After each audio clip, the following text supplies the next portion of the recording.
Bonjour à vous, chers participants. Bienvenue à notre webinaire du jour. Je suis Christina Nda du service communication à Côte d'Ivoire PME.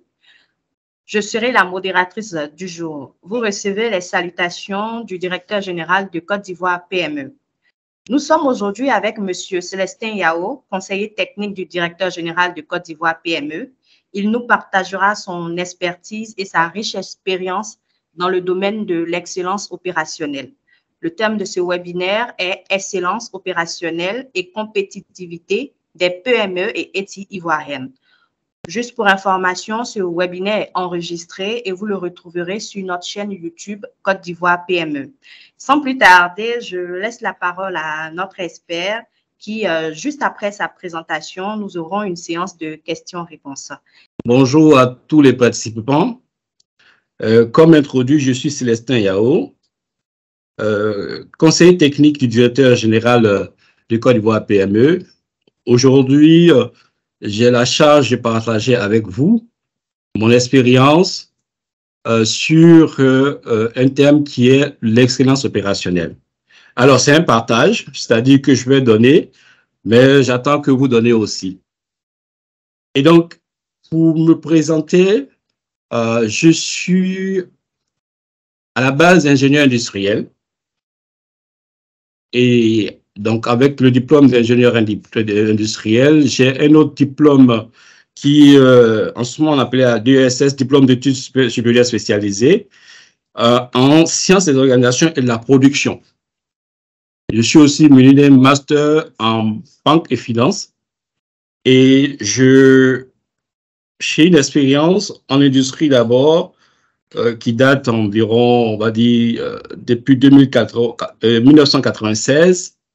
Je travaille d'abord en industrie, puis un peu en accompagnement des PME à partir de 2002. Donc, c'est cette expérience-là que je voulais partager avec vous. Moi-même, étant en début de carrière ingénieur de production à Unilever, après, j'ai été ingénieur des services techniques de Coca-Cola, où il s'agissait donc dans cette organisation de mettre en place donc des systèmes de production afin d'améliorer donc les performances opérationnelles au niveau de la production de 16 usines dans la sous-région. Et puis après, je suis passé en termes de financement comme conseiller en investissement à la Banque mondiale. Et après cela, on va dire, depuis une quinzaine d'années, j'accompagne des entreprises en termes véritablement d'amélioration de performance. Donc, où il s'agit aussi, entre autres, de l'équation, donc l'opération de l'excellence opérationnelle. Donc, grosso modo, je ne vais pas rentrer trop en détail de mon expérience, mais je vous présente juste la partie qui est en rapport avec notre thème d'aujourd'hui. Et donc, il s'agit aujourd'hui de partager avec vous mon expérience sur l'excellence opérationnelle. Alors, c'est quoi l'expérience opérationnelle? Mon exposé tournera autour de ce sommet, présentation du Côte d'Ivoire PME, l'excellence opérationnelle, définition, pourquoi l'excellence opérationnelle, à qui profite l'excellence opérationnelle, qui peut faire une démarche d'excellence opérationnelle, quand mettre en place une démarche d'excellence opérationnelle et à la fin, je vais partager avec vous les outils et principes pour la mise en œuvre de l'excellence opérationnelle. J'aurai au cours de cet exercice, c'est pas pour dispenser un cours, mais c'est plutôt échanger mon expérience en la pratique, sur le terrain, les feedbacks que j'ai reçus de mes bénéficiaires. Et donc, véritablement, ce ne sera pas un cours magistral sur l'excellence opérationnelle, mais ça sera un échange d'expérience. Je vais faire peut-être une brève présentation de Côte d'Ivoire PME, l'institution qui nous reçoit. Alors, Côte d'Ivoire PME est issue donc de l'ex-agence Côte d'Ivoire PME, et donc depuis 2022, avril 2022, Côte d'Ivoire PME est devenue une société d'État dont la principale mission est de promouvoir les entrepreneurs, les startups, les PME et les ETI. ETI s'entend entreprise de taille intermédiaire. Et donc, l'organisation aura pour but donc de promouvoir ces entités en contribuant à la mise en œuvre opérationnelle de leur stratégie de développement et selon 4 axes. Donc, il y a l'amélioration des climats d'affaires, il y a l'accès au financement et au marché. Le 3e axe, c'est le renforcement des capacités techniques et managériales des entreprises. Et enfin, le 4e axe, c'est accompagner donc les acteurs de l'écosystème à développer la culture entrepreneuriale et l'innovation. Nous sommes basés dans un immeuble en face de Fraternité Matin, pour ceux qui sont d'Abidjan. Et à ce jour, nous avons des bureaux régionaux. On a eu la représentation, on va dire, dans 10 villes de l'intérieur de Côte d'Ivoire. Ainsi, brièvement présenté, on va aller à l'objet de notre présence aujourd'hui. Qu'est-ce que l'excellence opérationnelle? C'est très simple. C'est une démarche, c'est une culture que l'entreprise doit adopter pour maximiser ses performances. Alors, maximiser ses performances, c'est selon 3 axes.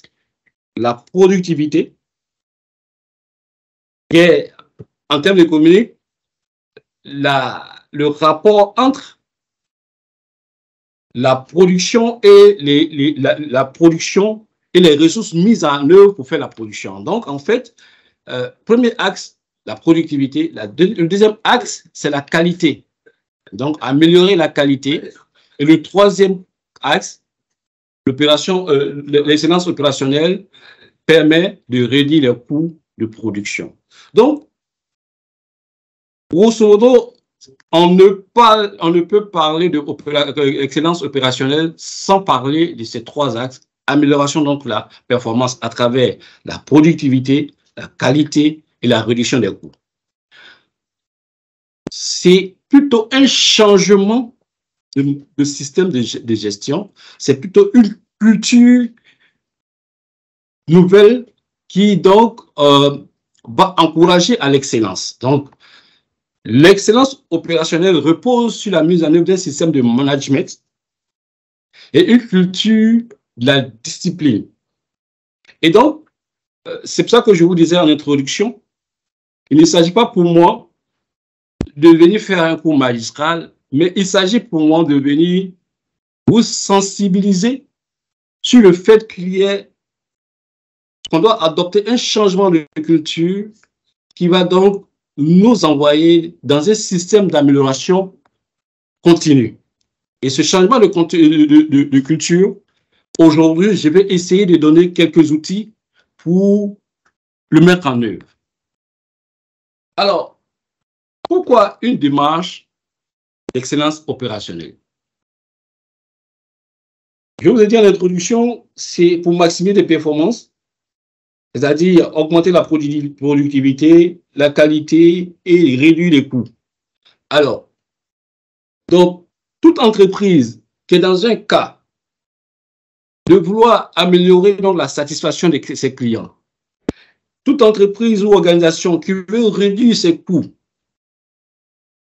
et toute organisation qui aujourd'hui, on ne peut faire l'économie de ce point, veut réduire son impact environnemental, toutes ces organisations sont appelées à entrer dans une démarche d'excellence opérationnelle.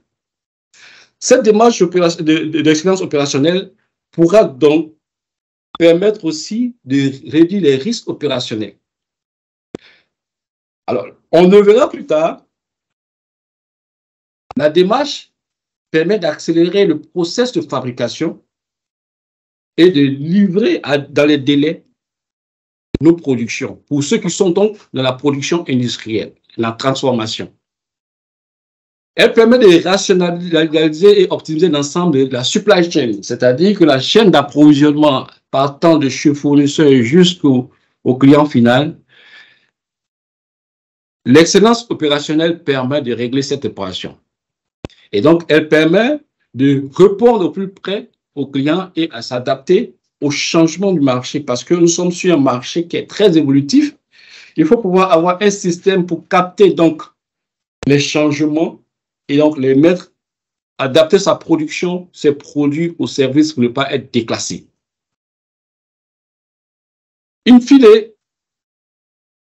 la démarche d'excellence opérationnelle pourra donc nous conduire à l'amélioration des rapports entre les parties prenantes de l'entreprise. Parties prenantes, c'est les fournisseurs, les clients et les employés. Évidemment, les actionnaires de l'entreprise. Alors, quand on a mis tout ça en œuvre, on s'attend à quoi? On s'attend à le renforcement de la compétitivité de l'entreprise. À la compétitivité, une entreprise, c'est simplement l'aptitude de l'entreprise à affronter la concurrence. Et comme nous sommes sur un marché suffisamment concurrentiel, toute action qui mène à renforcer la compétitivité doit être prise au sérieux. Et donc, dès lors qu'on a pu renforcer cette compétitivité, on a les moyens de booster sa croissance. Et donc, l'excellence opérationnelle va nous permettre de tenir la compétition, d'accroître notre part du marché et, in fine, améliorer donc les ventes et la rentabilité de l'entreprise. Elle permet aussi de valoriser l'image de marque de l'entreprise, parce qu'une entreprise qui a les clients satisfaits, dont les employés travaillent en bonne intelligence avec le management, c'est une entreprise dont l'image s'améliore. Elle va se distinguer par rapport à la concurrence et développer un bien-être des travailleurs. Et c'est important parce que la matière première essentielle d'une entreprise, c'est les hommes. Et donc, améliorer donc, le bien-être au travail concourt à améliorer les performances de l'entreprise. Et tout cela, l'excellence opérationnelle nous permet de mettre tout ceci en œuvre. Alors, une fois qu'on a dit ça, il faut savoir à qui profite l'excellence opérationnelle. Je ne sais pas si même il faut savoir, ça va de soi. C'est une activité qui met tout le monde en situation de gagnant-gagnant. En réalité, pour l'employeur, le manager de l'entreprise, c'est les résultats de l'entreprise qui importent et l'excellence opérationnelle permet donc d'aboutir, d'avoir des résultats et avoir une entreprise qui prospère. Pour les employés, et on le verra plus tard, les mécanismes qui sont mis en place permettent aux employés d'évoluer dans un lieu de travail plus sûr, plus efficace et où ils sont plus valorisés. Et un employé qui est valorisé, c'est un employé qui va donc donner de toute son énergie pour faire avancer, pour faire développer l'entreprise. C'est un employé qui peut envoyer des idées, qui peut donc concourir à l'amélioration des produits, à l'amélioration des process et, in fine, à l'amélioration de la qualité de l'entreprise. Alors, pour les clients, comme on a dit au démarrage, l'excellence opérationnelle vise à améliorer la qualité des produits, à améliorer la qualité des services. Donc, c'est l'amélioration, in fine, de la satisfaction des clients. Et donc, les clients aussi bénéficient de l'expérience, de l'excellence opérationnelle. Évidemment, quand on a réuni tout cela, le bas de bilan, enfin, le compte de résultat le résultat de l'entreprise va s'améliorer pour les actionnaires et donc pour les actionnaires d'une entreprise, l'excellence opérationnelle aussi concourt à rentabiliser leur investissement et donc toutes les parties prenantes ont intérêt à mettre en place, à mettre en œuvre une démarche d'excellence opérationnelle. Alors, la question présentée comme ça, ce qui nous revient d'habitude, est-ce que nous, on peut engager une démarche d'excellence opérationnelle? Est-ce que notre taille ou bien notre activité nous rend apte à faire l'excellence opérationnelle? Non, c'est une démarche qui est propre, qui est destinée à toute entreprise. C'est même destiné pas seulement aux entreprises privées, c'est destiné à toute organisation qui veut donc rendre une meilleure qualité de service à ses bénéficiaires. Donc, que vous soyez une entreprise de production ou une entreprise simplement commerciale, vous êtes amené à faire l'excellence opérationnelle. Donc, en fabrication, les entreprises de services, les entreprises de gestion de la chaîne d'approvisionnement, la santé, le gouvernement, tout le monde peut engager une démarche d'excellence opérationnelle. Et donc, on a compris que quelle que soit la taille de l'entreprise, on peut rentrer dans cette démarche et quel que soit le secteur. Mais il est encore plus important pour ceux qui sont dans un secteur concurrentiel parce que c'est un outil qui permet donc de tenir la concurrence, d'améliorer sa compétitivité. Donc, il est plus hautement conseillé à ces entreprises qui sont dans un secteur concurrentiel. Alors, quand faut-il mettre en œuvre l'excellence opérationnelle? On peut le dire toujours, c'est à tout moment. Mais il y a des signes qui nous appellent à mettre en œuvre cette démarche. Ces signes-là sont principalement quand les processus commerciaux et les productions sont inefficaces. C'est-à-dire, vous voyez que vos ventes stagnent ou alors commencent à décélérer, ou en production, vous constatez soit des délais assez allongés, un taux de rebut trop important, une qualité décroissante. Tout cela doit vous permettre de dire passons dans une autre démarche, une démarche qui va nous permettre de sortir de cela. Si vous avez un système de suivi des coûts et que vous enregistrez les coûts et que vous voyez que ce coût est en train de s'élever, si vous avez une comptabilité analytique, on va dire que les coûts de production deviennent de plus en plus élevés, il faut à un moment donné mettre une démarche d'excellence opérationnelle pour pouvoir aller tacler ce problème-là. C'est valable quand les produits et les services ne répondent plus aux exigences du client. Vous voyez que les clients se plaignent. Si vous avez un système de réponse aux consommateurs, les consommateurs se plaignent. Et ça doit vous appeler à faire une démarche EO. Alors, elle permet aussi de bâtir une organisation qui est optimale. On verra ça plus tard quand on rentrera dans les outils. La démarche EO est un véritable support de mise en œuvre d'une organisation optimale en termes de flux d'informations, en termes d'efficacité du personnel, en termes de rendement humain. Véritablement, c'est un outil qui nous permet d'améliorer les performances de l'organisation. Donc, on a parlé donc des opportunités concurrentielles. En fait, souvent, l'environnement des affaires change et c'est exactement les contingences actuelles. Nous parlons de cherté de vie. Suite à la crise en Ukraine, tous les prix ont flambé, mais on ne va pas arrêter les affaires. Alors, c'est une occasion de mettre en place une démarche d'efficacité, d'excellence opérationnelle pour justement se distinguer dans ce marché qui devient plus contraignant. Dans ce marché qui est devenu plus concurrentiel, il faut se donner des outils pour pouvoir donc se distinguer et rester sur ce marché. Et donc, voilà, nous sommes dans un moment où il est important pour les entreprises de s'engager dans cette démarche-là pour pouvoir donc du moins mitiger les effets des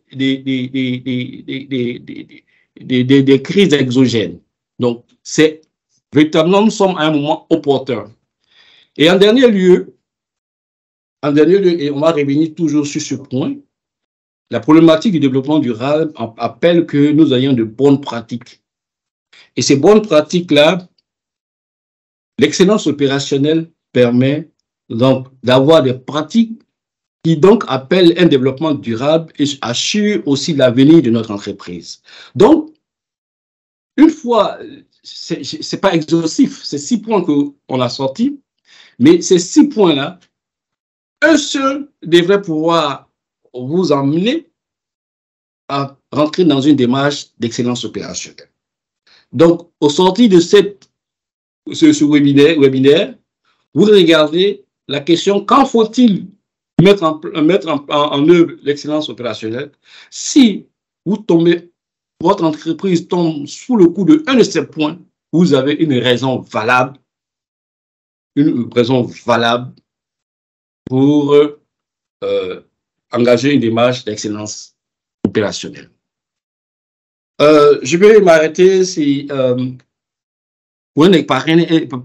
un exemple. En fait, à la faveur de la crise du Covid, il y a des hôpitaux, enfin, les hôpitaux ont connu une tension. Et beaucoup avaient la problématique donc, de gestion du flux d'attente, notamment en Europe.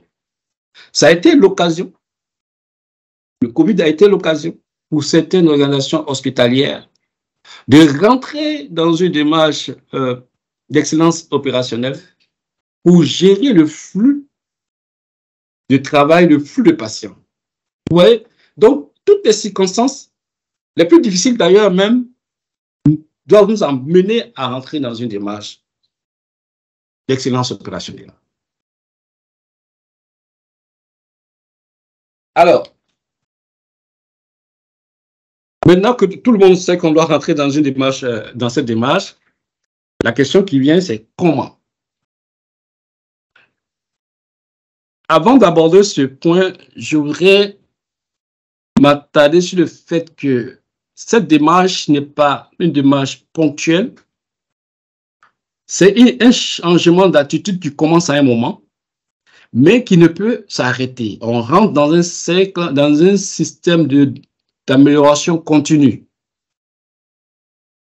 Cela dit, il n'y a pas un modèle type.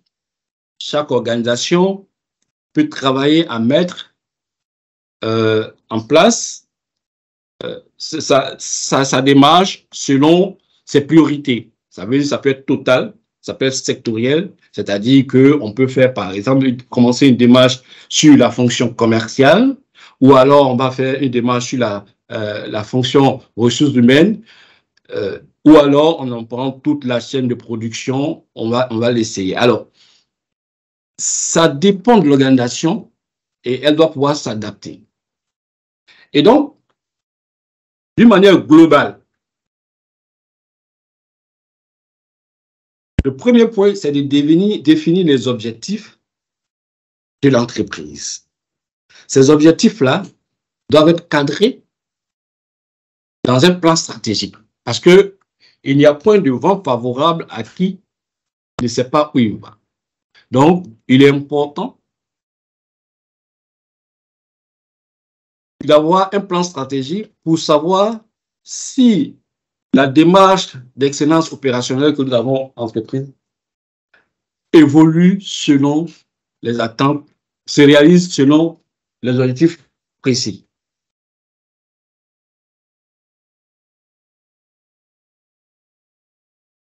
OK. Et donc, définir les objectifs et les plans stratégiques.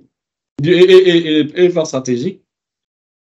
Et le deuxième point, c'est d'évaluer le statu quo, identifier les problèmes. C'est-à-dire, quand on a défini là où on part, il est bon, là où on veut aller, il est bon de savoir où nous sommes.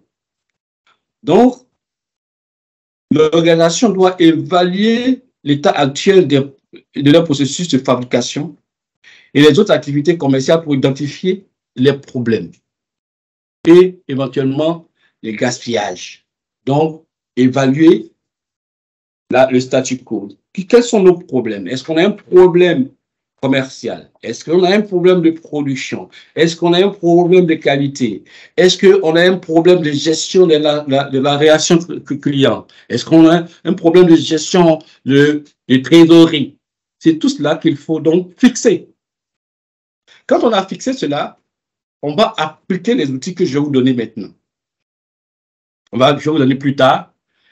On va appliquer les outils qui sont des méthodes qui sont des outils qui sont éprouvés sur des marchés, sur dans des pays où l'industrie est complètement rodée, mature, sur les marchés matures. Donc, on va appliquer donc ces méthodes et outils. Et en quatrième position, et c'est là un point très important parce que je l'ai mis en gras, c'est pour ça que je l'ai mis en gras, c'est de former les collaborateurs et employés à pouvoir maintenir un système dans la durée. C'est très important. Un système d'excellence opérationnelle sans formation, c'est un système qui ne va pas évoluer, qui ne va pas apporter de la valeur à l'entreprise. Évidemment, quand on a fini cela, il faut mesurer. Donc, avoir un système d'évaluation, de suivi. Donc, identifier des KPI qui vont permettre donc à l'organisation de mesurer ses progrès et à donc entrer dans un processus d'amélioration continue.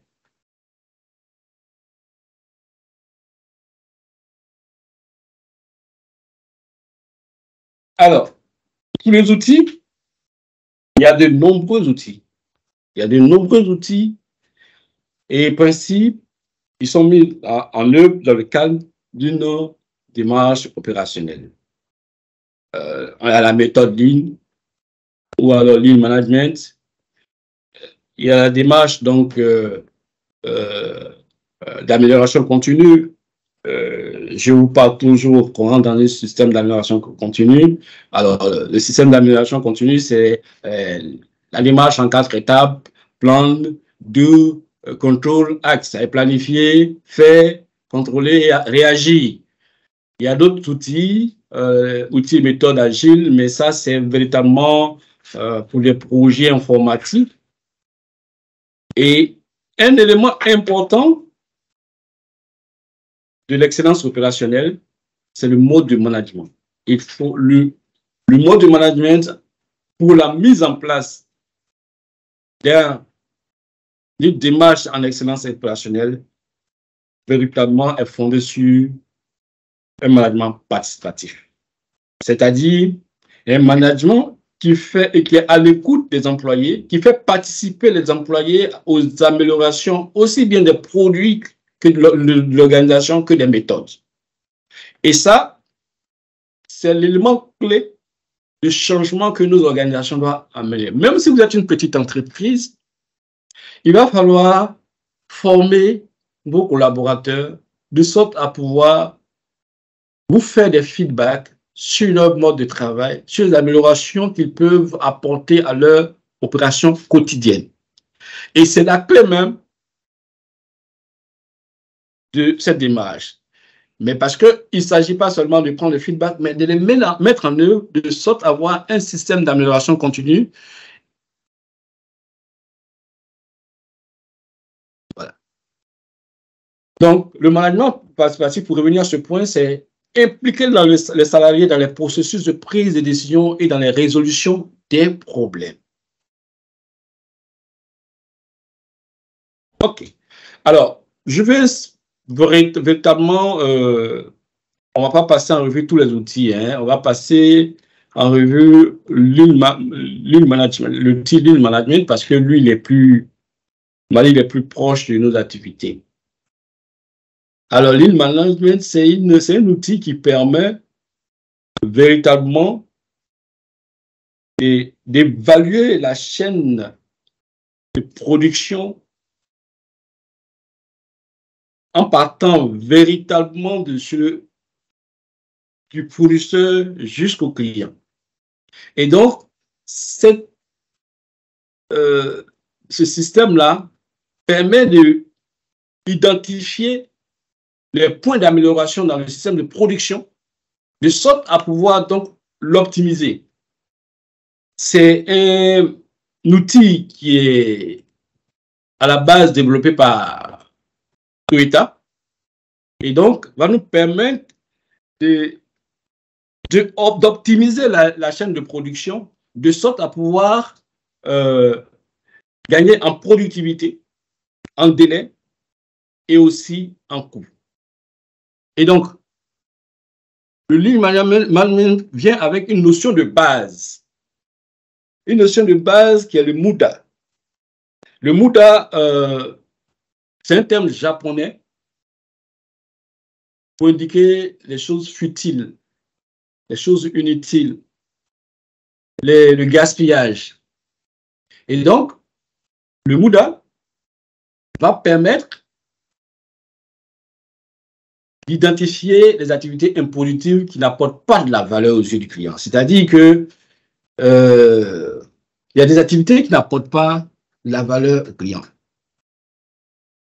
Vous faites un stock, vous surstockez, le client, lui, il ne sait pas si vous avez acheté 15 tonnes de mangue ou 2 tonnes de mangue. Ce que lui, il cherche, c'est d'avoir un bon jus de fruits. Donc, si vous avez fait du stock en grande quantité, ce n'est pas de la valeur ajoutée pour le client. Donc, le Muda va nous permettre d'éliminer tout ce qui est gaspillage, tout ce qui n'a pas de valeur ajoutée pour le client. Et donc,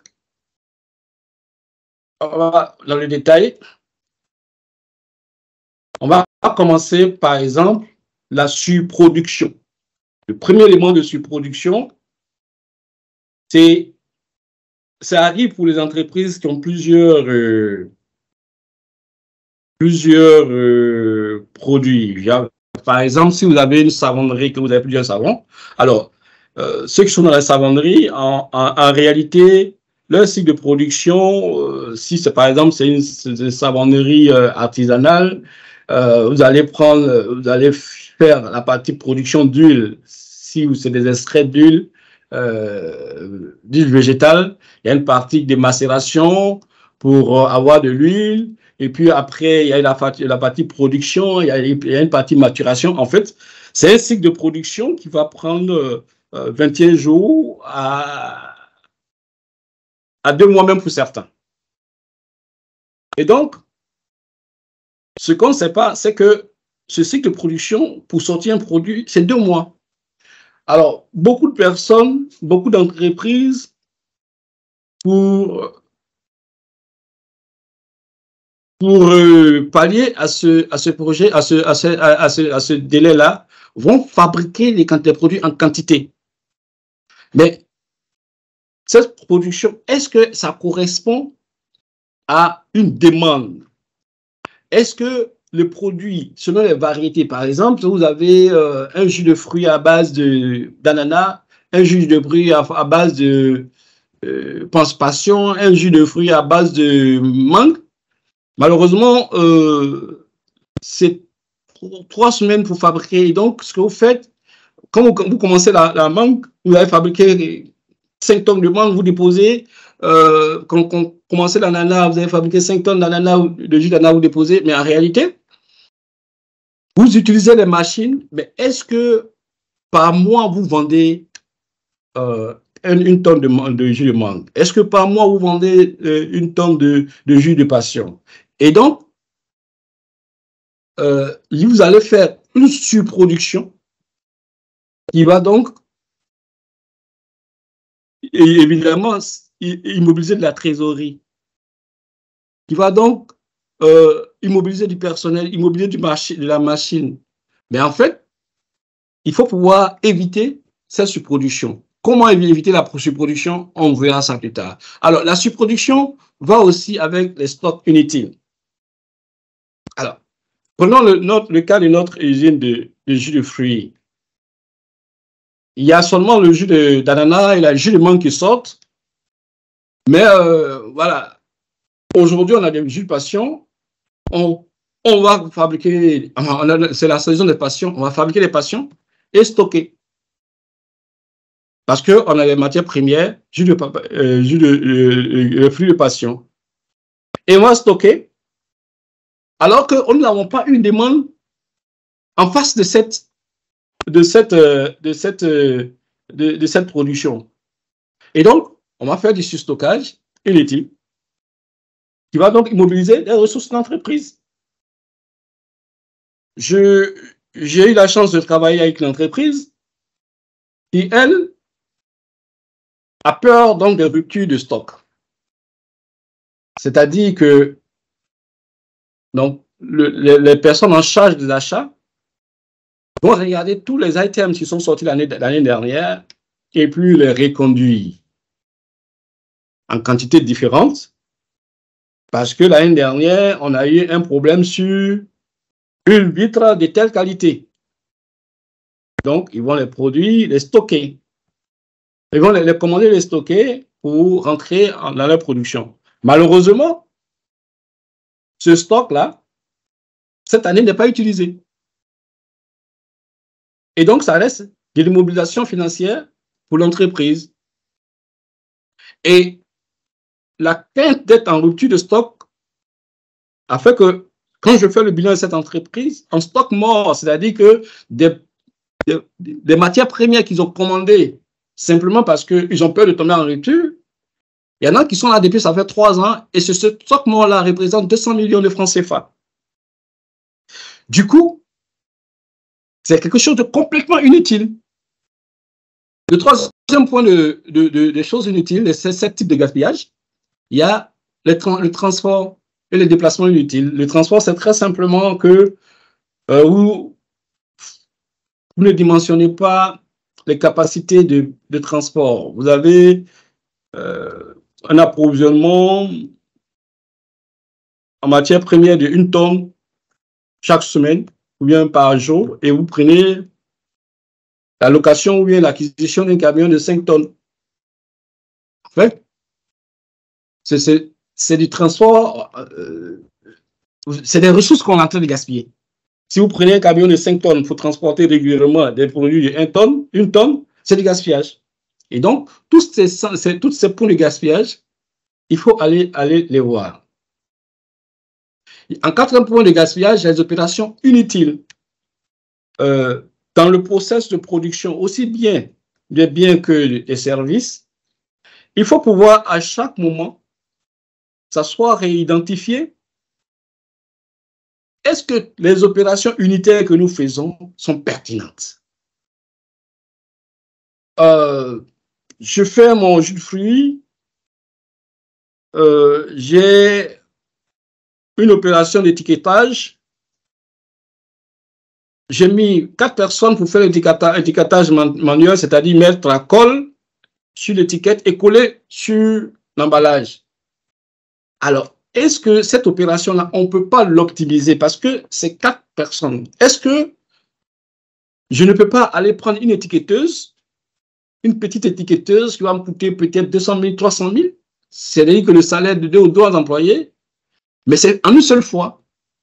Et là, j'ai une étiquetteuse sur ma machine et je passe. Et donc, à un moment donné, il faut pouvoir s'asseoir et évaluer chacune des opérations, de sorte à pouvoir voir les améliorations possibles afin de diminuer, de faire sortir les opérations inutiles. Alors, le 5e point, c'est les mouvements inutiles.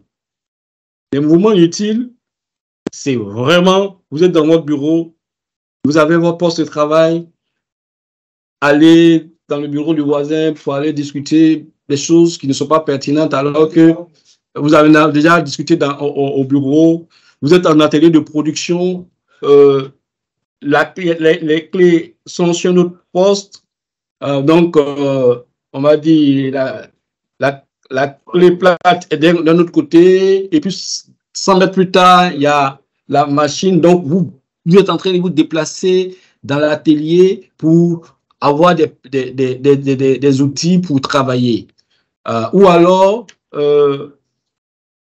dans le magasin, vous n'avez pas bien disposé le flux de matière, de sorte que chaque fois que vous devez sortir une matière première, le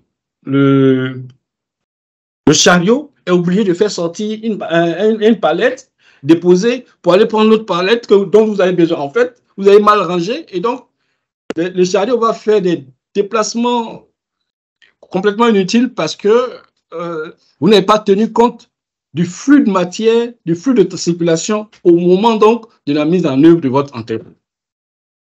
Le sixième point, ça c'est connu, c'est les défauts, c'est-à-dire que si vous n'avez pas des gammes bien précises, vous n'avez pas une manière de procédure ou bien des procédures bien établies qui permettent donc de garantir la régularité donc des produits, vous allez donc générer beaucoup d'erreurs, beaucoup de défauts et de rebuts qui, in fine, seront donc des coûts de non-qualité et donc vont entamer votre compétitivité. Et le septième point de gaspillage le plus constaté, c'est les temps d'attente, c'est les temps d'arrêt. En réalité, si vous avez une chaîne de production et que la chaîne est mal dimensionnée, il se peut que des fois, quelqu'un qui a fait une opération en aval soit en attente des travaux en amont parce que le flux n'est pas vraiment bien calculé. Et donc, le flux d'opération n'est pas suffisamment bien dimensionné, de sorte qu'il y a dans l'opération, dans la chaîne de production, il y a un acteur qui va attendre. Et donc, tous ces attentes, tous ces arrêts, toutes ces attentes sont des pertes. Les arrêts sont dus aussi à la maintenance. Si vous n'avez pas un système de maintenance assez pertinent, vous allez chaque fois arrêter votre machine et ce sera des temps perdus. Les temps perdus, c'est de la productivité en moins. Et donc, c'est ces 7 points de gaspillage, type de gaspillage-là, qu'il faudra identifier dans votre organisation. Chacun de nous a ça dans son organisation, a un de ces points dans son organisation. Il s'agit maintenant de les comprendre, de les connaître et au sortir de ce webinaire, vous allez partir point par point. Chez moi, en termes de surproduction, comment ça se constate? En termes de surstockage, de transport, opération inutile, mouvement inutile, tout ça, il faut évaluer. Et donc, quand on a évalué, c'est le premier point que je vous ai dit. Il va falloir donc mettre des actions en place. Pour mettre des actions en place, il y a plusieurs méthodes. Mais je vais partager avec vous la méthode 5S.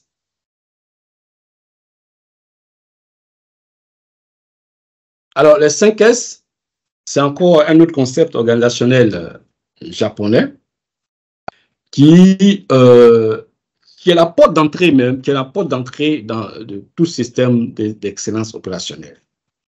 Après, on verra, il y a d'autres pour finaliser, mais les 5S, c'est la porte d'entrée qu'on veut mettre en place sur lean management. Alors, le premier S, c'est série, c'est débarrasser. Le deuxième, c'est ranger. Le troisième, c'est nettoyer. Le quatrième S, c'est ketsu, maintenir l'ordre. Et le cinquième, sisuku, être rigoureux. Alors, pris comme ça paraît un peu banal, mais on va parcourir point par point.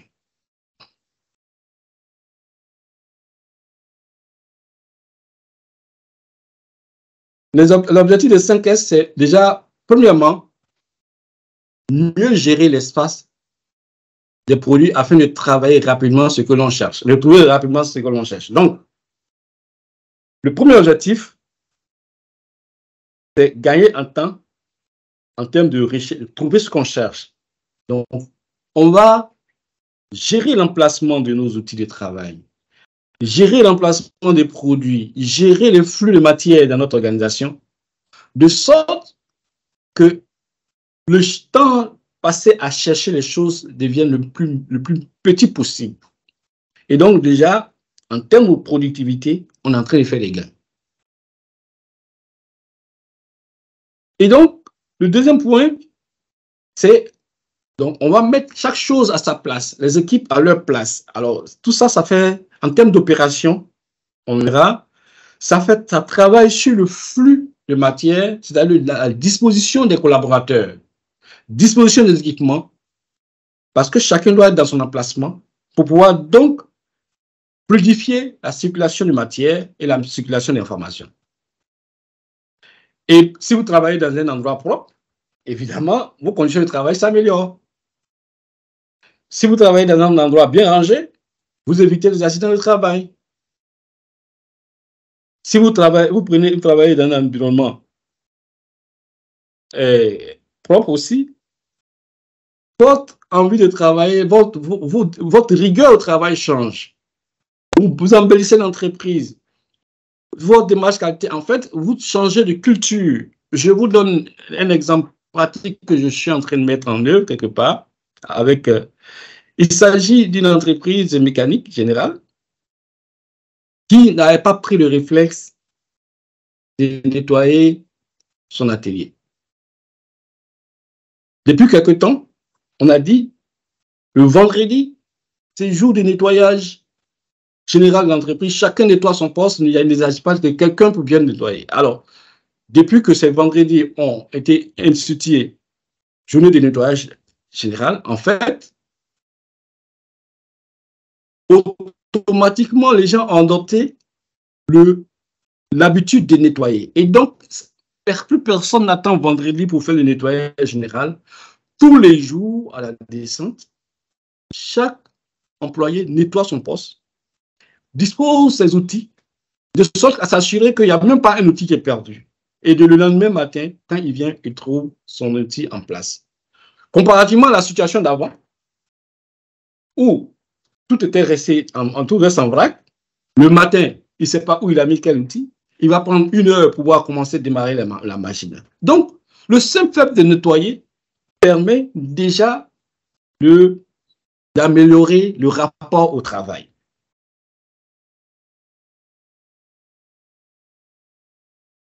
Donc, comme je vous disais, ça permet de travailler mieux. Le 5F permet de travailler mieux, faire évoluer les comportements. Et ce qui est important, je vous l'ai dit, dès que cette entreprise-là, ils ont adopté cette démarche de nettoyage et de rangement, c'est visuel. Le matin, quand il vient, quand il trouve qu'il y a une clé, quand il voit sa boîte à clé, il sait qu'il y a quelqu'un qui a touché parce qu'avant de partir la veille, il a rangé. Donc, il y a peut-être une équipe qui est venue travailler le soir. Il sait automatiquement qu'il y a une pièce en manque. Il va chercher à régler ce problème-là parce que pendant qu'il est en train de travailler, il ne veut pas aller chercher la pièce. Donc, déjà, le nettoyage et le rangement leur permet de régler, d'anticiper les problèmes. Donc, on va faire un résumé de notre démarche 5S. Débarrasser, donc, séparer l'utile de l'inutile. Voilà. Donc, vous arrivez, le premier point, votre poste de travail, votre entreprise, votre bureau, vous devez pouvoir faire un bilan, un inventaire, pour dire, ce siège-là, il fait quoi dans mon bureau? Cette pièce-là, qu'est-ce qu'il fait? Alors, tout vous séparez de ce qui est inutile.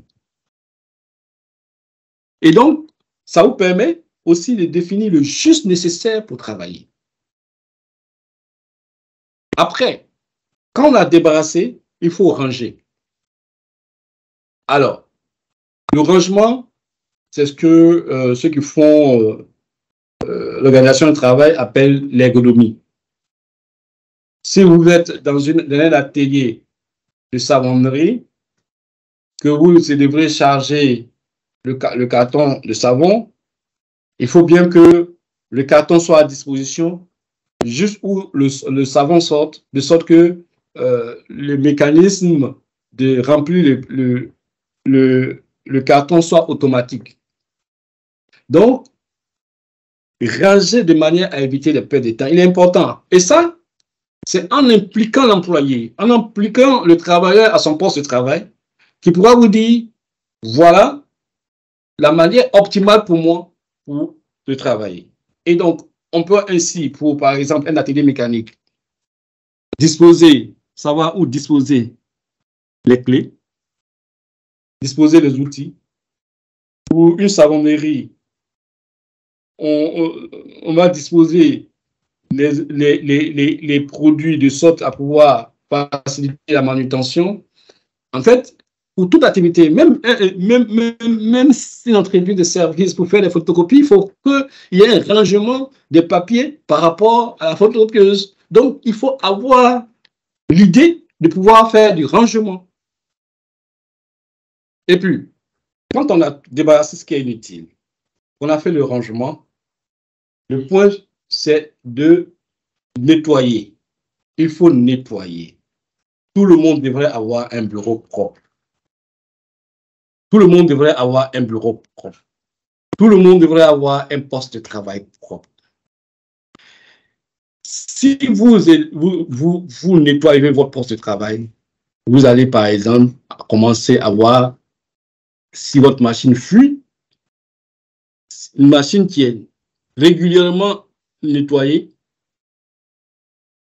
dès qu'il y a les premières fuites, elles sont perceptibles. Donc, on peut anticiper les problèmes.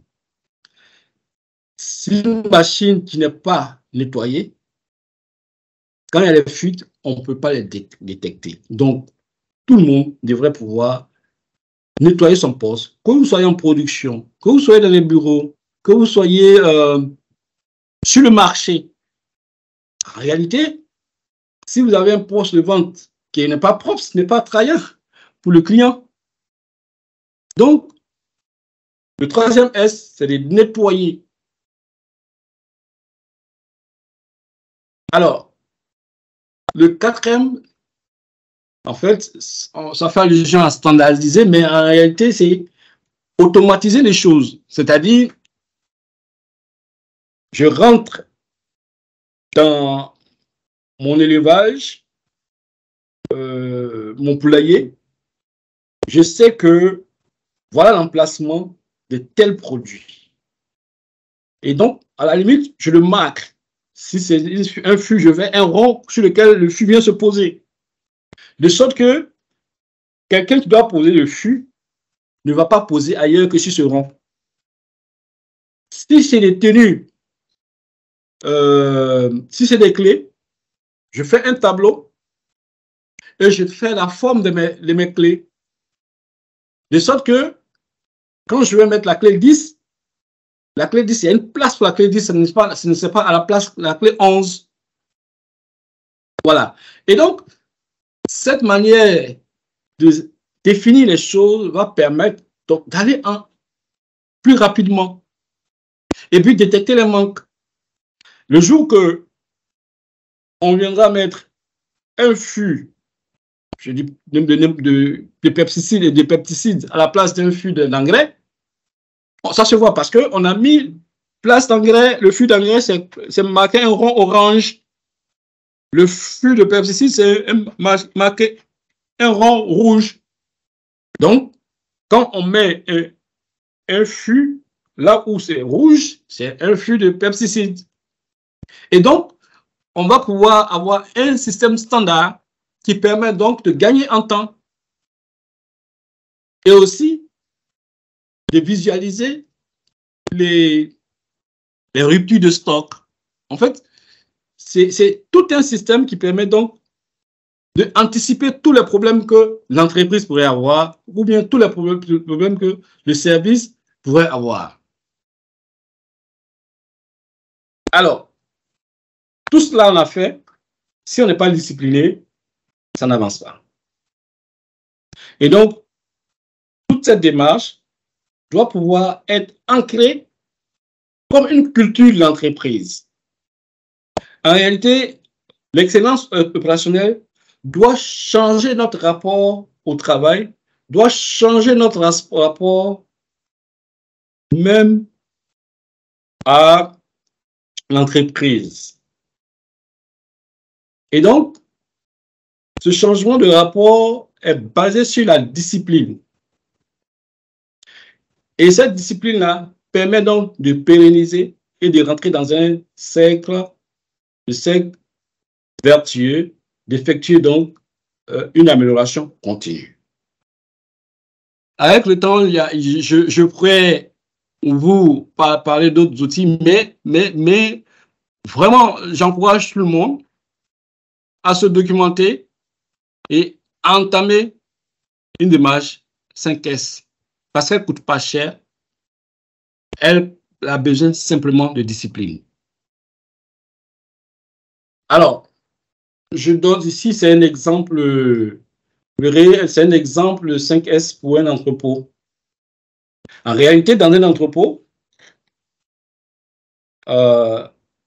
c'est la règle de Pareto. Il y a 20% des produits qui sortent, qui font le chiffre d'affaires. Et donc, ces produits-là, on doit avoir une méthode ABC qui permet donc de les classer.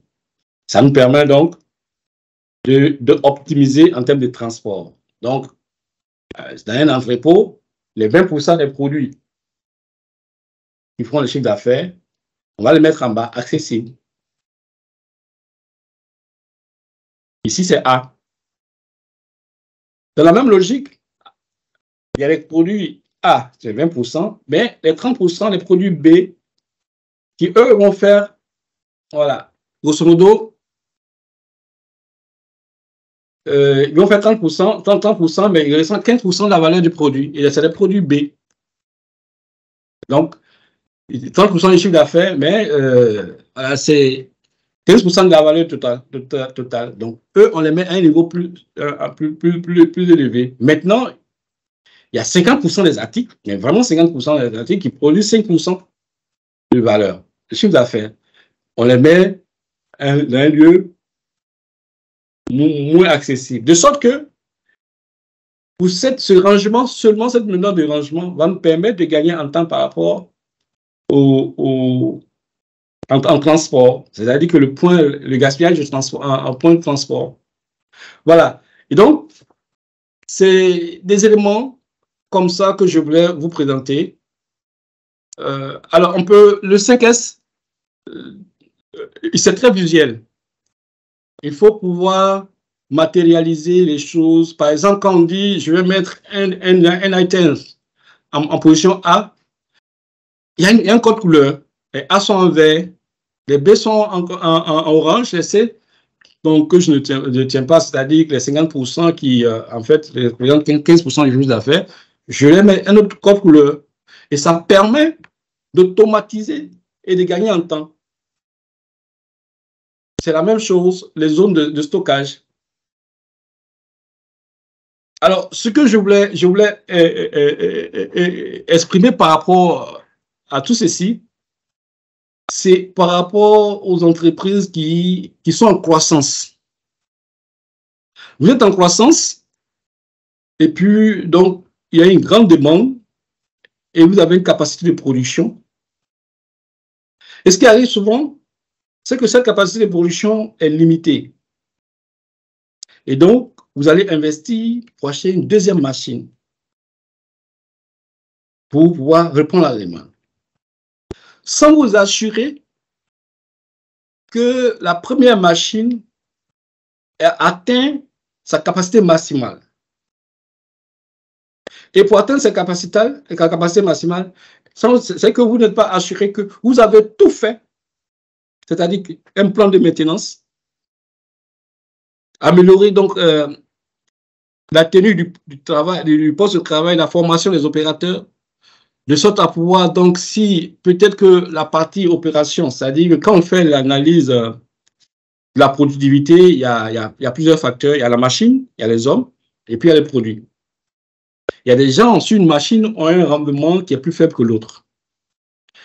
Alors, ce rendement de l'opérateur entame forcément le rendement de la machine. Alors, avant de penser à investir dans la machine, une démarche est d'améliorer donc les performances de l'opérateur. Et donc, les outils comme 5S, tout ça, permettent d'améliorer les performances de l'entreprise. Parce que, au fond, investir dans un deuxième équipement, sans véritablement s'assurer que le premier équipement travaille de façon optimale, en fait, on est en train de créer un besoin de trésorerie, parce que vous devrez rembourser. Si vous avez pris un prêt, vous devrez amortir ce prêt. Et derrière ça, vous êtes en train, comme vous avez deux outils, deux machines, maintenant vous êtes en train de faire la production, la surproduction. Et derrière ça, il faut aussi augmenter l'entreposage. Donc, du coup, faute d'avoir optimisé la machine de production, on va augmenter donc notre capacité de production sans véritablement et créer un problème de trésorerie. Et par ailleurs, être obligé d'investir dans un autre entrepôt pour faire le surstockage. Donc, grosso modo, je fais ce petit encart pour dire, avant de faire tout investissement, même si vous avez le sentiment que vous êtes en forte croissance, avant de faire cet investissement, assurez-vous par une méthode d'excellence opérationnelle que vous avez optimisé l'équipement que vous avez actuellement, en termes de, même si c'est l'équipement ou même de capacité de stockage. Cela dit, on va rapidement aller comment mettre en place 5S. Donc, comme je vous l'ai dit, la méthode 5S est avant tout un processus collectif. Elle nécessite l'adhésion et la participation de tous les collaborateurs. Voilà quelques pistes. D'abord, il faut définir clairement les objectifs et les règles de travail de la méthode 5S. Il faut définir, pour vous faire accompagner par un spécialiste, mais c'est la méthode. Il faut que vous définissiez des objectifs. Établir déjà une politique d'hygiène et de sécurité, parce que les 5S, en réalité, c'est des éléments d'hygiène et de sécurité au travail. Et donc, quand on a fait ça, on va mettre en place un plan d'action détaillé. Donc, on dit, sur l'année, voilà les actions que nous allons mener dans le cadre de notre démarche 5S. Ça va se décliner sur le mois ou sur le mois en telle action et déterminer les personnes impliquées à la mise en œuvre.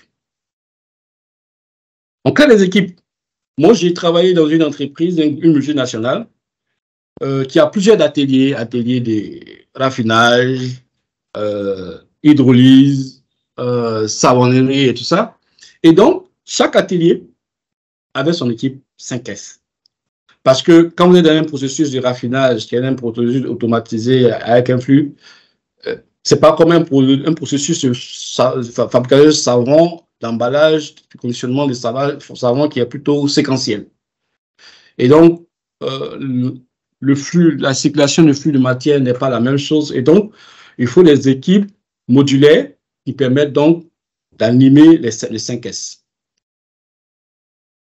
Donc, voilà un peu ramassé notre présentation qui part véritablement de l'équation de l'excellence opérationnelle et les principes de mise en œuvre qui sont vraiment le lean management. Et je vous ai donné un outil, 5S. Il y a d'autres outils, mais qui sont un peu plus élaborés, Six Sigma et tout ça, qui font appel à des statistiques. Mais déjà, si à ce stade-là, on a pu mettre en place une démarche 5S, c'est un vrai départ. On aura fait peut-être 50-60% du chemin vers la marche, vers l'excellence opérationnelle. Sur ce, je partage avec vous quelques liens et une bibliographie assez intéressante. En tout cas, moi,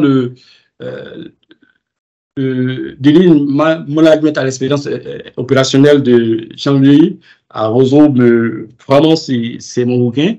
Mais il y a aussi l'excellence opérationnelle, piloter l'expérience, l'entreprise 5.0 de Philippe Jambard.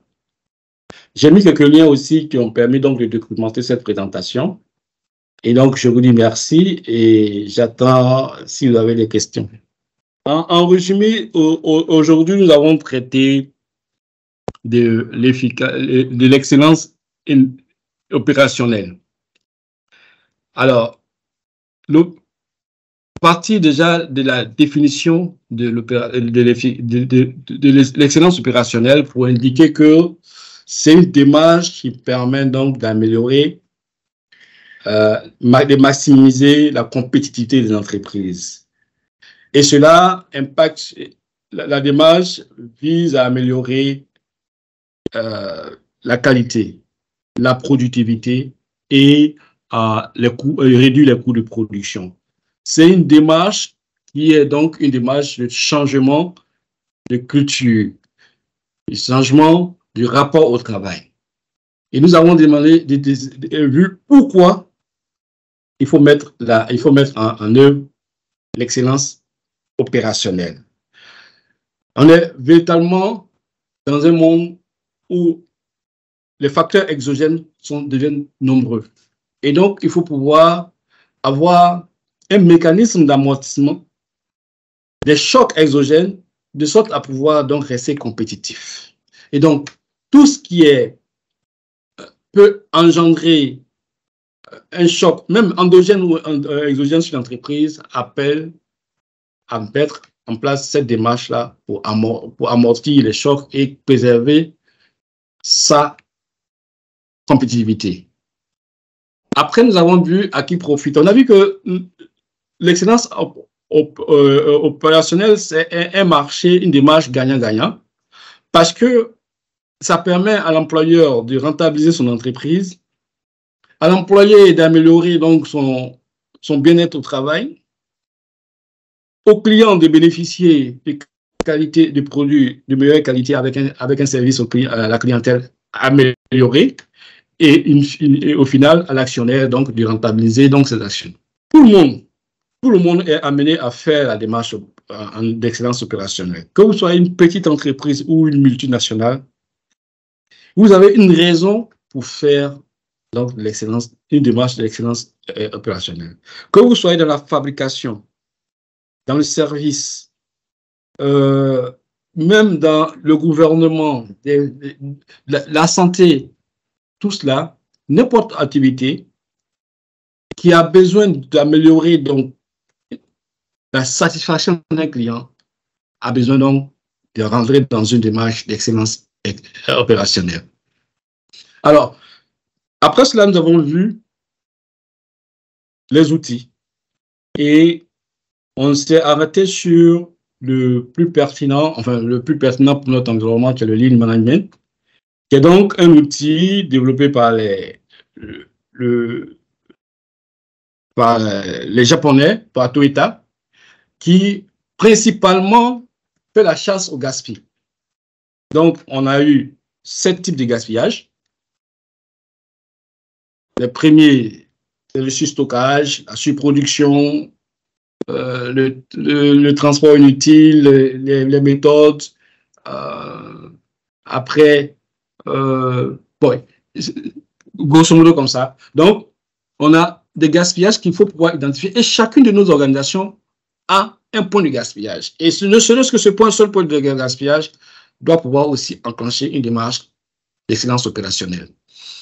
Alors, une fois qu'on a cité des points de gaspillage qu'on appelle à travers le concept de Muda, on donne des outils pour réduire les gaspillages. Et ces outils, le principal qu'on a fait en passant en revue, c'est le 5S. Donc, c'est le 5S. Et donc, c'est 5S qui permet donc de tacler les problèmes de gaspillage. Et grosso modo, voilà ce qu'on a parcouru aujourd'hui pour ceux qui nous ont pris en retard.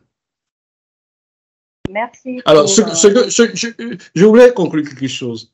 En réalité, comme je disais en introduction, ce webinaire est plutôt une sensibilisation des auditeurs à aller à l'excellence opérationnelle. Et donc, au sortir de ce webinaire, je pense qu'ils doivent pouvoir aller se documenter et au besoin, se rapprocher de Côte d'Ivoire PME afin qu'on les accompagne parce que c'est un élément important qui pourra donc accélérer donc leur compétitivité. C'est ce que je voulais ajouter. Je voudrais intervenir, je voulais poser une préoccupation. Je suis Théodore Bassolet, responsable d'entreprise, une entreprise déjà en difficulté. Je voudrais dire merci à Côte d'Ivoire PME, en tout cas pour cette initiative. Et remercier aussi Monsieur Yao Célestin pour vraiment, en tout cas, cette présentation, vraiment qui met d'une utilité vraiment importante. Je voudrais juste savoir, c'est-à-dire entre le lean management et est-ce que le 5S est-il un élément du lean management ou bien le 5S est un outil à part entière qu'on peut utiliser pour appliquer l'excellence opérationnelle, ou est-ce que devons-nous employer ces deux outils à la fois pour vraiment en tout cas parvenir à l'excellence opérationnelle? C'est ce que je voulais vraiment poser. Merci, M. Bassolet. Oui, merci, M. Bassolet. En réalité, c'est l'architecture l'architecture. Vous posez la question de l'architecture de l'excellence opérationnelle. En fait, le lean management, c'est principalement l'identification des gaspillages. Et donc, il y a des outils pour, on va dire, tacler ce problème. Et l'un des outils, c'est les 5S.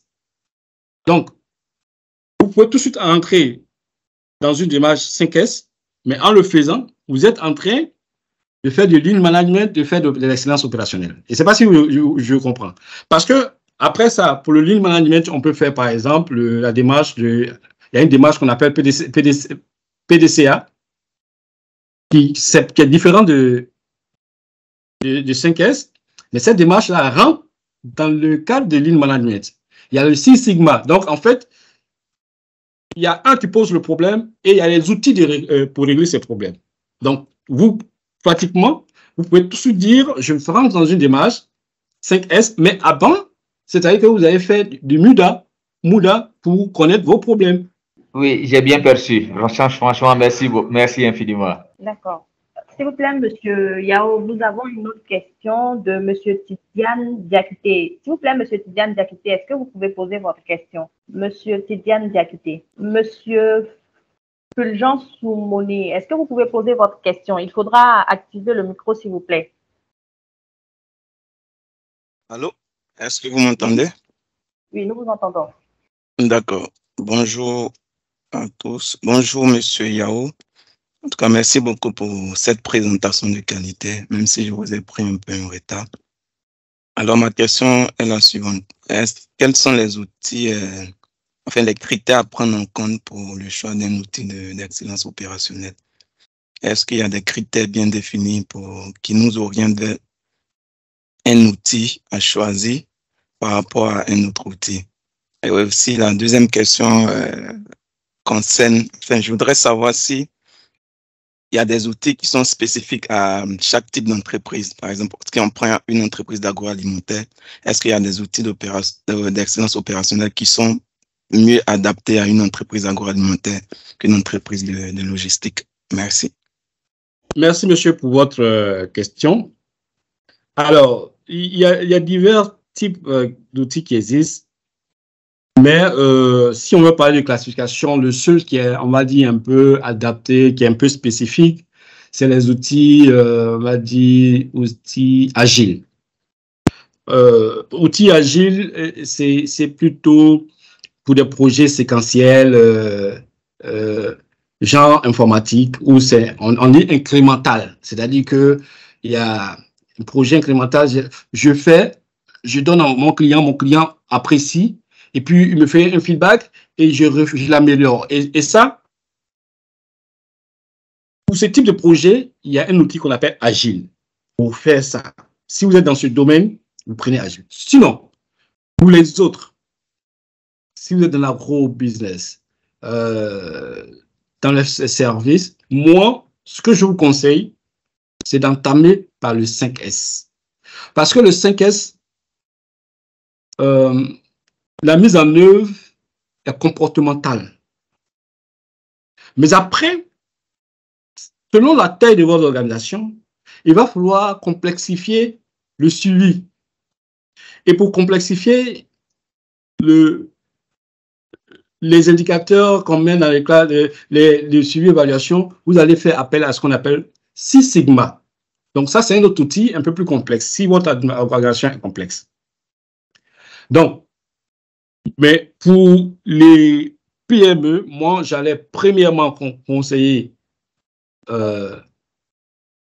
5S. Après, il y a PDCA ou bien PDCA qui, lui, c'est la méthode de amélioration continue. C'est-à-dire que vous avez identifié vos projets, vos problèmes, et donc vous mettez un système qui vont donc pour régler les problèmes. Ça aussi, bah, ça passe partout. Mais le PDCA, son avantage, c'est qu'il prépare au TQM, Total Quality Management. Donc, j'ai dit en vrac comme ça, le PDCA, c'est un bon outil. Alors, PDCA, c'est ce qu'on appelle amélioration continue. Lui, l'avantage, c'est pour ceux qui vont après entamer une démarche qualité parce que lui, il donne les dispositions pour faire le TQM, Total Quality Management. Mais pour le standard, moi, je conseillerais 5S. Pour les entreprises un peu plus complexes, Six Sigma. Pour les entreprises informatiques, je conseillerais dans ce que je vous ai dit, Agile. Informatique ou bien séquentiel, tout ce qui est séquentiel. C'est bon? Il vient juste d'écrire dans le chat qu'il était satisfait par la réponse. S'il vous plaît, est-ce que M. Tidiane Diakité peut poser sa question, s'il vous plaît? M. Tidiane Diakité, il faudra ouvrir votre micro pour poser la question. En attendant la connexion de M. Tidiane Diakité, nous avons une question dans le chat, s'il vous plaît, Esther. Il s'agit de M. Badjo Théodore qui demande comment faire pour mettre en place le 5S lorsque l'une des politiques de la hiérarchie consiste à ne pas se séparer de certaines matières premières déjà utilisées, car elles peuvent servir pour d'autres travaux. Ces matières finissent par s'accumuler et occuper de la place. Comment faire dans ce cas? Merci beaucoup pour la question. C'est fondamental. Quand j'ai commencé cet exposé, j'ai dit l'excellence opérationnelle, c'est le changement de culture. Et donc, l'entreprise ou l'organisation qui veut rentrer dans une démarche d'excellence opérationnelle va indubitablement avoir une approche de changement de culture. Ça veut dire laisser tomber des vieilles cultures et en épouser de nouvelles. Le cas bien précis, c'est l'exemple que vous avez donné concernant donc le stock de matières premières. Je le dis parce que je l'ai vécu dans une entreprise ici, qui font que, en fait, grosso modo, tous les problèmes de trésorerie qui vont naître sont nés du fait qu'on a tenu des stocks qui ne sont pas pertinents. En fait, c'est de l'immobilisation financière. Et donc, l'excellence opérationnelle doit nous permettre de sortir de ce schéma. Il y a aussi que ça doit nous permettre aussi d'avoir un schéma de planification, de sorte à pouvoir commander ce qui sera utile. Donc, dites à votre hiérarchie qu'il est bon de rentrer dans l'excellence opérationnelle et ce sera bien pour son entreprise. Très bien noté, M. Yao.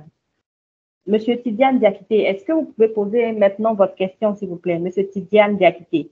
M. Tidiane Diakité, est-ce que vous pouvez poser votre question, s'il vous plaît? Chers participants, pour pouvoir poser votre question, vous pouvez soit poser la question dans le chat, la question sera lue pour l'expert, soit lever la main et poser votre question. Allô, vous m'entendez? Oui, oui, nous vous entendons. Ok, bien sûr. Je vous reçois également.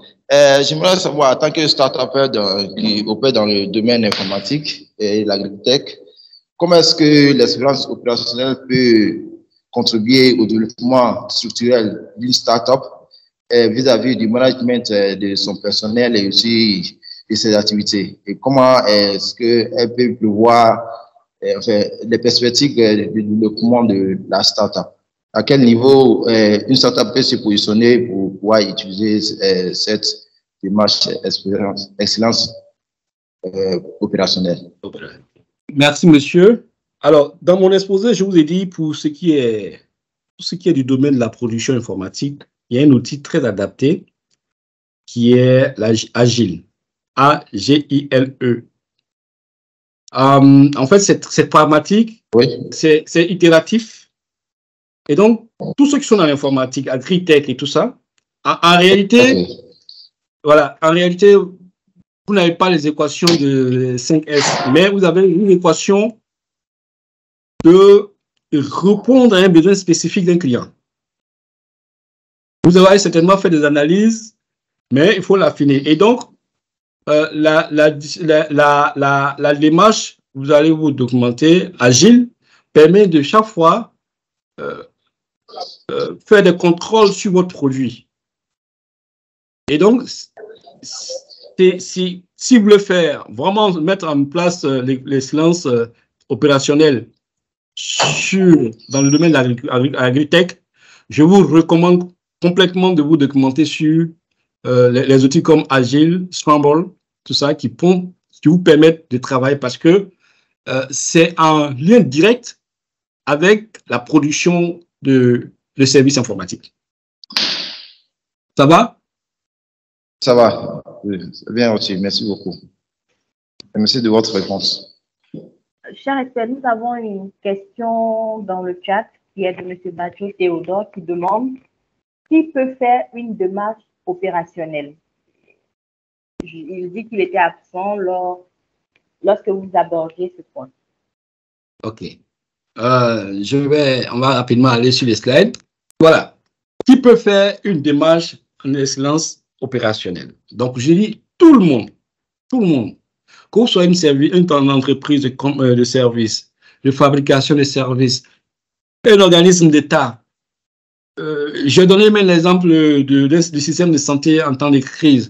Tout le monde, petite ou moyenne entreprise, multinationale, doit faire une démarche d'excellence opérationnelle.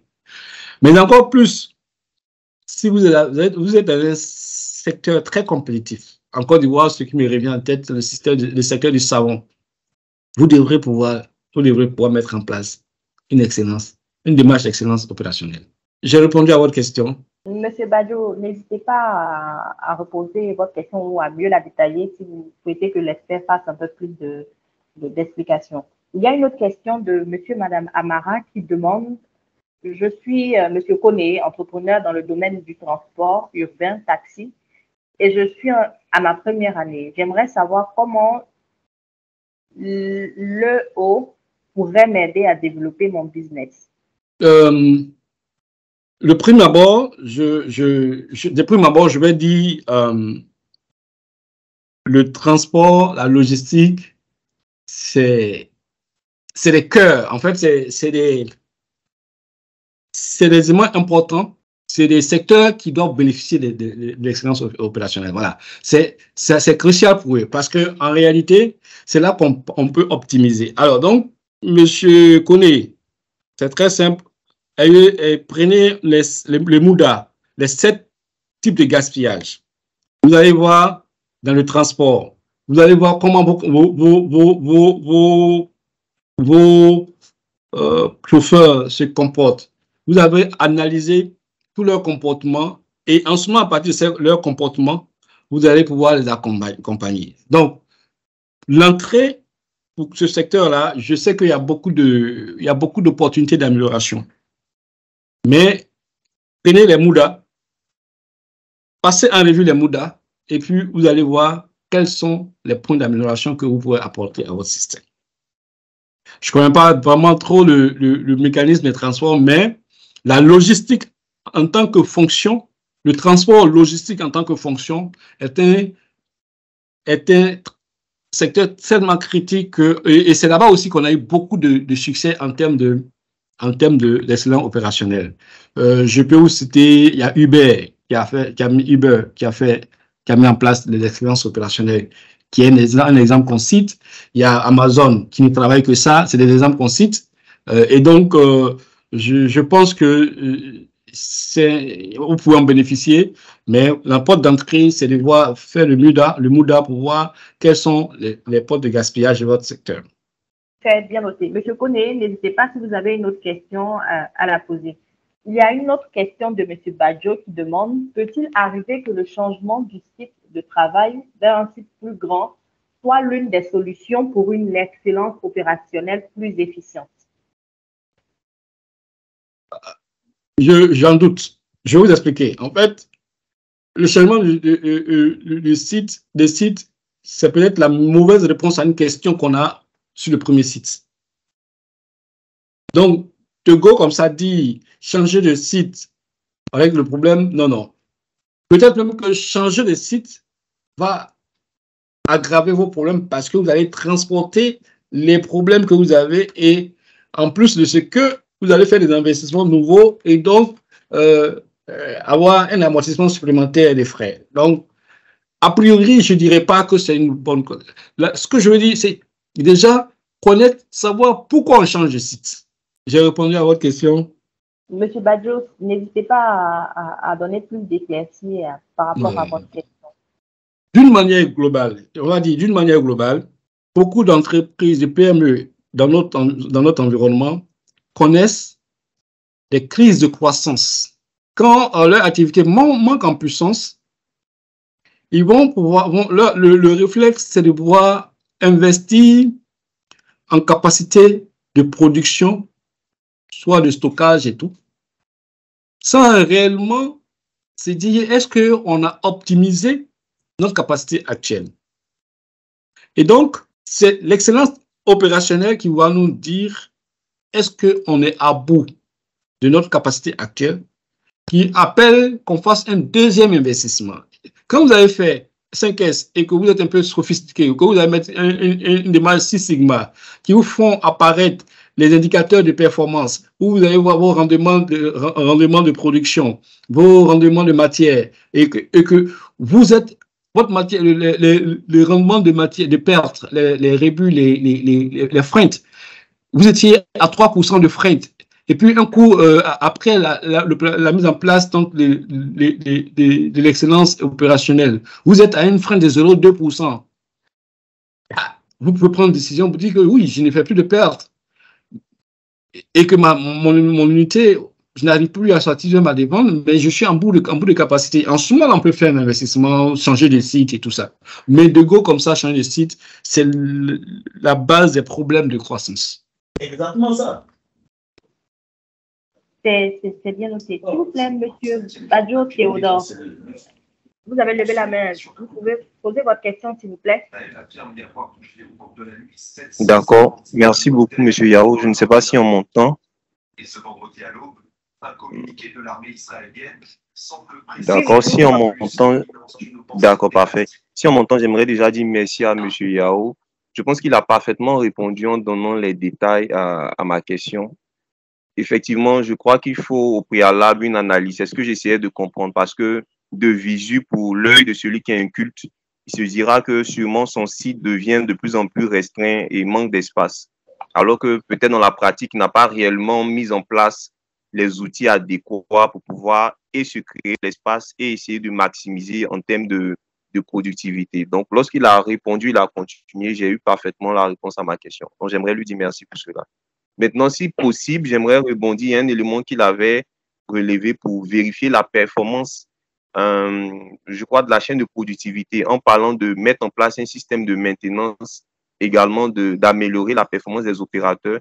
Il avait parlé de 3 points. Il n'a pas pu énumérer le 3e point. S'il pouvait revenir dessus, ça me serait d'une grande aide.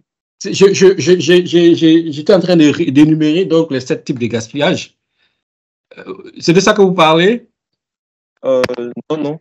À un moment, vous avez parlé de, au lieu d'acheter une nouvelle machine, il serait préférable d'essayer d'évaluer la performance, voilà, de la machine actuelle en mettant en place. Voilà. OK. Alors, en fait, avant d'accueillir un nouvel investissement, il y a 3 donnes qui rentrent dans une production. L'équipement, les méthodes et les hommes. Donc, les méthodes, l'équipement, c'est est-ce que la machine elle-même, elle n'a pas atteint ses limites de capacité. Bon, les méthodes, c'est très simplement une chaîne de production à plusieurs modules. Et chaque module a sa capacité. Dans la chaîne, c'est le maillon faible qui est le goulot. Comprenez? Donc, ce maillon faible-là, c'est lui qu'il faut surveiller. Si ce maillon faible-là, il est faible parce qu'il tombe en panne, il est faible parce qu'il n'est pas vraiment dimensionné, il est faible parce que la personne qui travaille là-dessus n'est pas formée, il faut régler ces 3 problèmes. C'est-à-dire que si la machine même, elle est obsolète, il faut la changer. Si la machine n'est pas dimensionnée elle est trop petite pour la ligne, il faut la changer. Elle peut être dimensionnée, mais en fait, l'utilisateur n'est pas performant. Il faut former les performants. Voilà. Derrière ça, il y a des éléments la maintenance préventive. C'est-à-dire que cette machine peut ne pas être à la hauteur, mais on peut avoir un système de planification de la maintenance qui permet de dire on va suivre particulièrement cette maintenance-là. Et donc, suivre la maintenance, le plus typique, hein, vous avez une machine qui est très sollicitée, le roulement se casse tous les jours. Donc, si vous connaissez la fréquence des brisures de ces roulements en prévention, vous savez que chaque 3 mois, on change le roulement. Donc, vous achetez le stock, vous mettez le roulement en stock. Et donc, tous ces aspects-là, donc, la maintenance, la conduite de la machine, le flux de matière, c'est tout ça qui va permettre de dire, OK, la machine est sursaturée, j'ai fait ma maintenance, mon personnel qui travaille dessus est formé, voilà. Donc, elle ne peut plus travailler, elle ne peut plus suivre le rythme, donc en fait, elle est en sous-capacité. En ce moment-là, je peux décider d'investir. Mais si on n'en a pas checké ça, on ne peut pas investir. Merci beaucoup, M. Yao, c'est parfait. Merci, M. Yao. Nous avons une question de M. Tidiane Diakité qui demande à quel niveau du développement d'une start-up l'excellence opérationnelle peut se positionner. Alors, je l'ai dit, si c'est une start-up, il faut prendre les bonnes habitudes dès le départ. Il faut prendre les bonnes habitudes dès le départ. Dans la mesure où elles-mêmes ne coûtent pas, les outils ne coûtent pas, en fait, ils ne demandent pas de la trésorerie, on va dire. Les outils, c'est un changement comportemental. Donc, si on est une start-up, oui, il est bon de commencer à déjà entrer dans la démarche excellence opérationnelle pour avoir les bons comportements dès la base.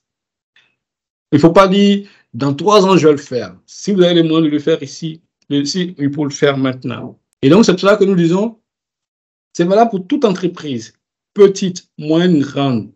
Donc, start-up, encore plus facile parce que vous venez de commencer et il est bon d'adopter les bonnes pratiques dès le départ. Ce que nous avons vu aujourd'hui, c'est sur l'excellence opérationnelle. Et d'entrée de jeu, je dirais l'excellence opérationnelle, ce n'est pas un coup magistral qu'on vient prendre note et à mettre en œuvre. C'est une sensibilisation sur le changement de comportement vis-à-vis de son organisation de travail, de son entreprise.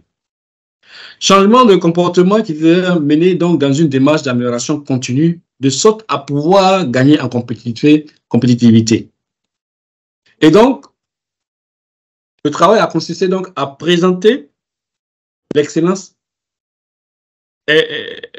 opérationnelle qui est autre que l'attitude comportementale pour améliorer donc la compétitivité de l'entreprise. Cela passe par 3 facteurs. Le premier, la satisfaction du client. La satisfaction du client. l'amélioration de la qualité, la réduction des coûts. Et donc, c'est ce que vise l'excellence opérationnelle. Maintenant, pourquoi il faut le faire? Il faut le faire parce que nous sommes dans un environnement qui subit beaucoup de facteurs aussi bien endogènes qu'exogènes qui peuvent entamer la compétitivité de l'entreprise. La compétitivité d'une entreprise, en fait, c'est simplement sa capacité à se maintenir dans la concurrence, sa capacité à avoir des parts de marché. Et donc, une entreprise qui n'est pas de marché, qui ne grandit pas, elle va mourir. Et donc, l'excellence opérationnelle, c'est les leviers qui permettent à l'entreprise de rester concurrentielle. Et donc, toutes les crises, on a parlé donc de la cherté de la vie aujourd'hui, qui est un fait, mais il faut qu'on continue. Donc, ce fait-là doit nous permettre donc d'engager, de s'engager dans une démarche d'excellence opérationnelle. Si nos produits, pendant que nous, peut-être qu'on a un indicateur, on a une comptabilité analytique qui nous permet donc de voir l'évolution des coûts de fabrication. Si on se rend compte que les coûts de fabrication sont en progression, les coûts de production sont en production, c'est l'occasion de rentrer dans une démarche de EO pour pouvoir donc tacler ce problème. Si on constate que notre qualité, la qualité de notre produit est en baisse, c'est l'occasion de mettre en place une démarche d'excellence opérationnelle pour tacler ce problème. Alors, si on a de longs délais de livraison, c'est-à-dire que chaque fois maintenant, les clients se plaignent, ah, vous devriez nous livrer mardi, vous êtes tenu mercredi, jeudi. En fait, les problèmes de délai de livraison doivent vous permettre donc de se mettre dans une démarche qui va permettre d'adresser. Et donc, toutes ces problématiques-là nous amènent à adopter une démarche de l'excellence opérationnelle. Parce que, in fine, quand on a mis cette démarche en place, elle profite d'abord à l'entreprise qui permet donc qu'il gagne davantage d'argent, aux employeurs, aux employés qui donc, comme on l'a vu, permettent donc d'avoir un bien-être au travail, améliorer donc les conditions de travail, leur donner un bon cadre de travail, les valoriser dans les aspects en termes de management participatif. Et puis, pour les actionnaires, l'entreprise devient rentable. Mais encore plus intéressant, c'est la satisfaction du client. Donc, tout ça, ça fait que l'excellence opérationnelle est une démarche gagnant-gagnant. Et il est important que chaque entreprise, chaque organisation s'y mette. Et donc, on a dit qu'il peut faire tout le monde, quel que soit le secteur, quelle que soit la taille, tout le monde se fait. Alors, l'outil pour tacler, pour rentrer donc la méthode, on va dire, la méthode pour rentrer dans l'excellence opérationnelle, c'est la méthode Lean que nous avons partagée. La méthode Lean part du principe que il faut réduire le gaspillage. Dès qu'on arrive à réduire le gaspillage, on est en mesure donc d'augmenter notre productivité. Et donc, on a trouvé donc la notion du MUDA qui fait apparaître les 7 types de gaspillage à courir. Et donc, quand on a identifié donc ces types de gaspillage, on a les outils pour régler. L'outil sur lequel nous avons travaillé, c'est l'outil 5S. Donc, qui permet donc de ranger, de nettoyer, je vais passer en revue les 5S ici, pour que tout le monde soit... Voilà. 5S, donc, c'est de débarrasser ce qui est inutile, ranger son poste de travail, nettoyer son poste de travail, et standardiser, maintenir l'ordre, et puis rester rigoureux pour pouvoir faire ça. Alors, quand on a fait ça, on peut mieux travailler, on peut visualiser les problèmes et les régler. Et donc, on a donné l'outil 5S. Donc, voilà les composantes des 5S. Débarrasser, ranger, nettoyer, standardiser, respecter, c'est-à-dire rentrer dans une démarche de discipline qui permet donc de maintenir une amélioration continue. Donc, voilà ce qu'on a parcouru. Et ce que nous avons par la suite, c'est que donc, toute entreprise, quelle que soit la taille, doit rentrer dans une démarche d'excellence opérationnelle. L'outil que nous préconisons pour le moment, c'est les 5S. Mais il y a d'autres outils. En fonction de la taille de l'entreprise, on pourra faire des Six Sigma. En fonction de la spécificité, on a eu des questions, on pourra utiliser les outils agiles. En fonction, il y a aussi les TQM, elle prépare bien. TQM, c'est Total Quality Management, qui prépare bien donc à une démarche de certification.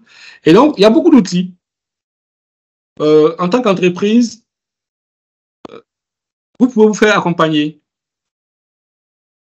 Et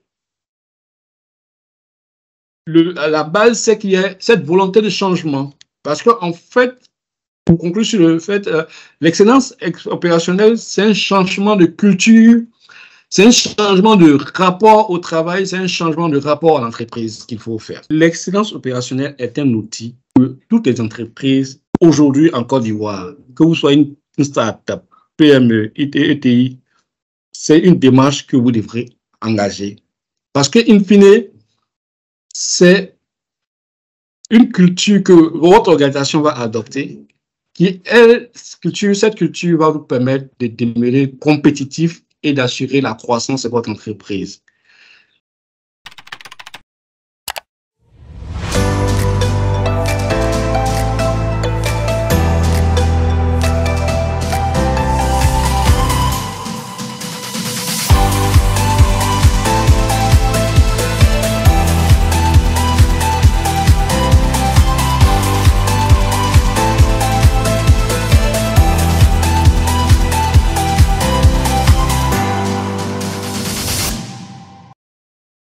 Côte d'Ivoire PME, accompagner l'audace et l'ambition de nos entrepreneurs.